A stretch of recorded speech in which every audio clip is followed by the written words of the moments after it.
வார்த்தைக்கு சந்தைசுவிக்கே. இன்றைய செய்தியுடைய தலைப்பு தேற்றுகிறவர். தேற்றுகிறவர் நம் ஆண்டவராகிய ಯೇಸು. அல்லேலூயா. ಸಂತೈಸುವವರು ಕರ್ತನಾದ ಯೇಸು. ನಾವು ವಾಕ್ಯಗಳನ್ನು ಗಮನಿಸಿದ ಹಾಗೆ ಬಲಹೀನತೆಯಲ್ಲಿ ದೇವರು ನಮ್ಮನ್ನು ಬಲಪಡಿಸುವುದು ಮಾತ್ರವಲ್ಲ, ನಮ್ಮನ್ನು ಸಂತೈಸುವಂತ ದೇವರಾಗಿದ್ದಾರೆ. அல்லேಲೂಯಾ. ನಮ್ಮನ್ನು ಸಂತೈಸಿ ನಮ್ಮನ್ನು ತನ್ನ ಹೆಗಲ ಮೇಲೆ ಹೊತ್ತುಕೊಂಡು ನಮ್ಮನ್ನು ಪ್ರೀತಿಸಿ ಮುತ್ತಿಟ್ಟು ನಮ್ಮನ್ನು ಕಾಯುವಂತವರು ಕರ್ತನಾದ ಯೇಸು ಸ್ವಾಮಿ. ತಾಯಿ ಮಗುವನ್ನು ಯಾವ ರೀತಿ ಸಂತೈಸುತ್ತಾಳೋ ಅದೇ ರೀತಿಯಲ್ಲಿ ಕರ್ತನಾದ ಯೇಸು ಸ್ವಾಮಿ ನಮಗೆ ಬಲವನ್ನು ಕೊಡುವುದು ಮಾತ್ರವಲ್ಲ, ನಮ್ಮನ್ನು ಹೆಗಲ ಮೇಲೆ ಇಟ್ಟುಕೊಂಡು ಸಂತೈಸುವಂತ ದೇವರೆಂಬುದಾಗಿ ನೋಡುವಾಗ ಕರ್ತನಾದ ಯೇಸು ಕ್ರಿಸ್ತನು ನಿಮ್ಮ ಕಣ್ಣೀರನ್ನು ಒರೆಸಿ, ನಿಮ್ಮ ಬಲಹೀನತೆಯನ್ನು ನೀಗಿಸಿ, ನಿಮ್ಮ ವ್ಯಾಧಿಯಿಂದ ನಿಮ್ಮನ್ನು ಕರ್ತನು ರಕ್ಷಿಸಿ ಬಿಡುಗಡೆ ಕೊಟ್ಟು ತಾಯಿಗಿಂತ ಹೆಚ್ಚಾಗಿ ಆತನು ನಿಮ್ಮನ್ನು ಸಂತೈಸುವಂತ ದೇವರಾಗಿ ಇವತ್ತು ನಮ್ಮ ಸಂಗಡ ಇರುವಂತ ಕರ್ತನು ನಮ್ಮ ಕರ್ತನಾದ ಯೇಸು.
ಒಂದು ಸ್ಟೋರಿ ಇದೆ, ನಮ್ಮೆಲ್ಲರಿಗೂ ಗೊತ್ತಂತ ತಿಳಿದಿರುವಂತ ಒಂದು ಸ್ಟೋರಿ.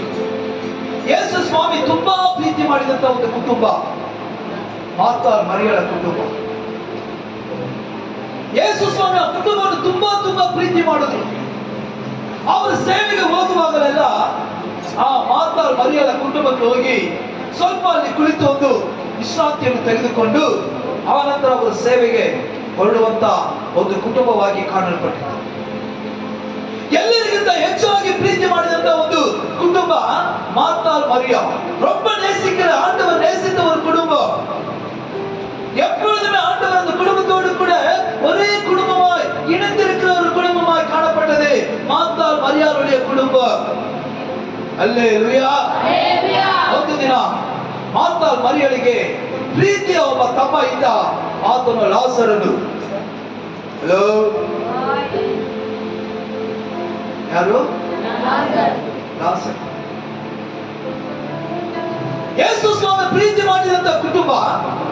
ಒಂದು ದಿನ ಯೇಸು ಸೇವೆಗಾಗಿ ಬೇರೆ ಒಂದು ಗ್ರಾಮಕ್ಕೆ ಹೋಗುವಾಗ ಲಾಸರನ ಬಲಹೀನತೆ ಹೊಂದಿ ಸತ್ತು ಹೋದ.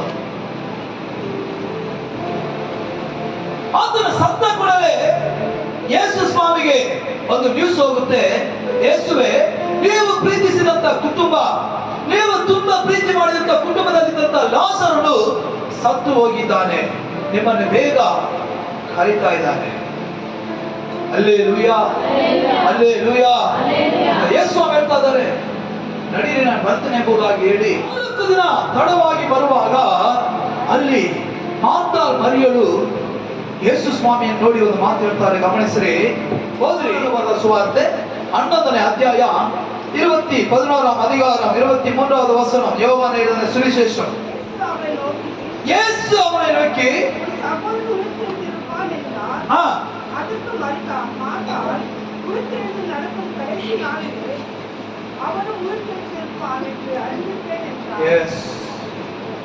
ಯೇಸು ಸ್ವಾಮಿ ಗ್ರಾಮದ ಒಳಗೆ ಕಾಲಿಡುವಾಗಲೇ ಮಾತಾಡು ಮರಿಯಳು ಹೋಗಿ ಯೇಸುವಿನ ಮುಂದೆ ಗೋಳಾಡ್ತಾ ಇದ್ದಾರೆ.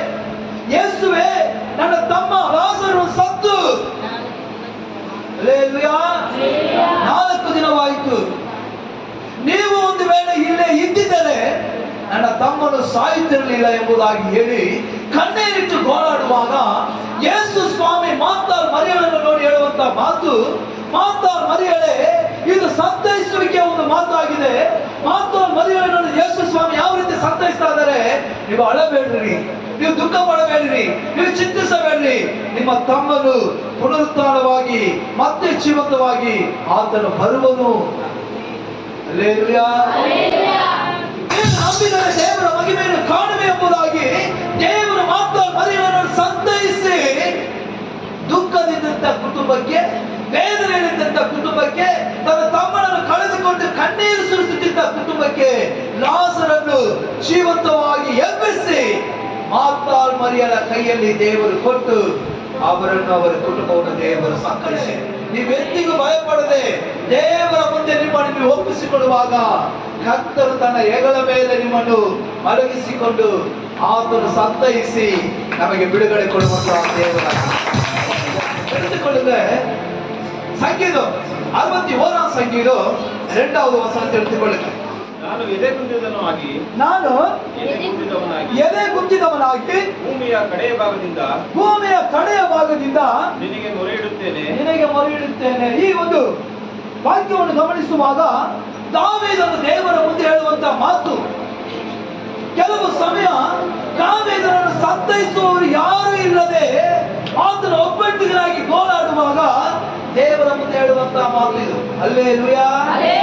ದಾವೀದನು ದೇವರ ಮುಂದೆ ಹೇಳುವಂತಹ ಮಾತನ್ನು ಗಮನಿಸುವಾಗ ವಾಕ್ಯ ಹಾಗೆ ಓದಪ್ಪ. ನಾನು ಎದೆಗುಂದಿದವನಾಗಿ ಭೂಮಿಯ ಕಡೆಯ ಭಾಗದಿಂದ ನಿನಗೆ ಮೊರೆಯಿಡುತ್ತೇನೆ.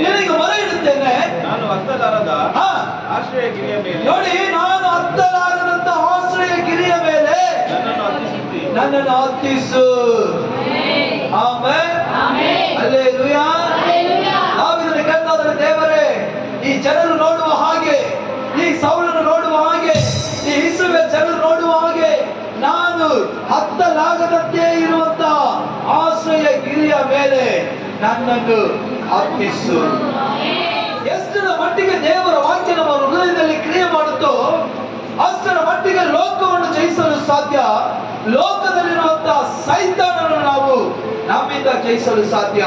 ಕಾರಣ ನಮ್ಮೊಳಗಿರುವಂತಹ ದೇವರ ವಾಕ್ಯ ನಮ್ಮನ್ನು ಬಲಪಡಿಸಿ ನಡೆಸುವುದಕ್ಕೆ ಕರ್ತನು ಶಕ್ತನಾಗಿದ್ದಾನೆ.